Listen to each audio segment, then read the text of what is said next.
Thank you, Mr. Chairman, members of the committee.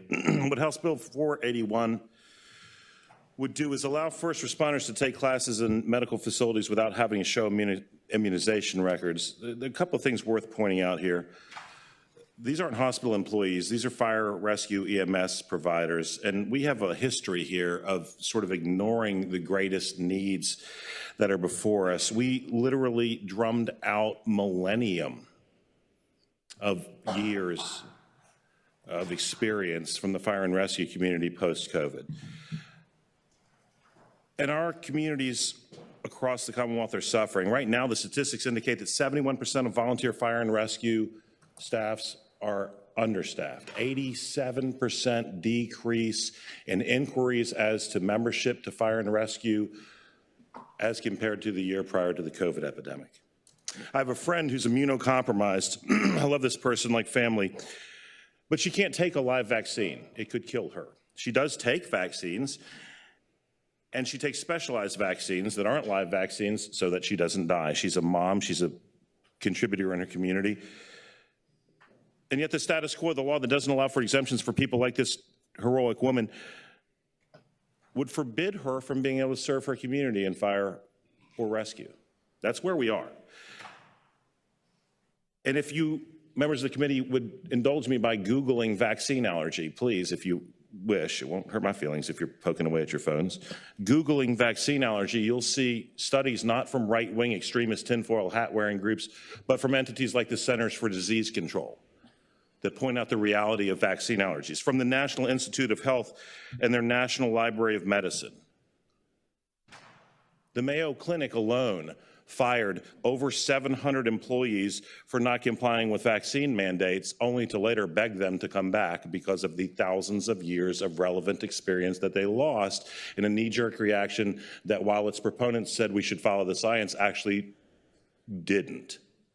Right? And so the same sets of guidelines that tell us that we should wear 2 masks without mentioning that 1 KN95 or N95 mask would be more effective than wearing 2 masks are what propel us to push women and men who want to serve their communities out of service to their communities based on junk science. We want the opportunity to address the greatest needs in our community that will serve the most people and save the most lives. And this waiver would do that. Our nation is less secure because of the phobia over our neighbor's vaccination status. Don't believe me?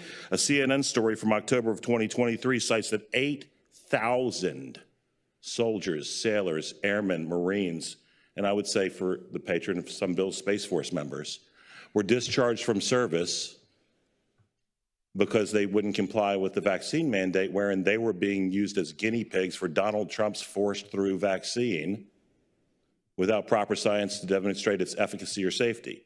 8,000 women and men not allowed to serve their nation. You know how many have returned to service after they were literally begged to do so? CNN story, October 2023. 43. 43. So it's not just our nation that's less safe, it's our communities that are less safe. It's people like my friend who's immunocompromised who would like to be able to serve as an EMS frontline service provider to her community but can't. And so I know that there are entities that oppose this. I've spoken with some of them.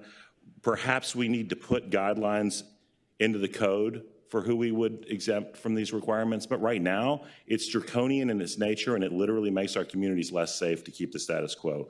With that, I would submit to the myriad of opposition and questions. Thank you, Delegate. Is there anyone here to speak in favor of House Bill 481? Is there anyone here to speak in opposition?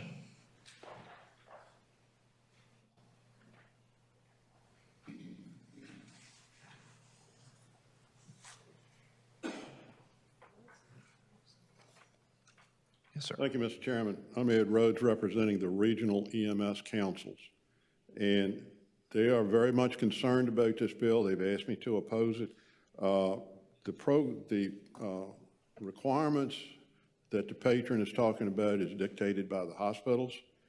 If we go to a hospital for training and it involves patient contact and we don't have the immunization cards, we can't go in or we can't take part of the training. So with that having been said, we oppose the bill. Thank you.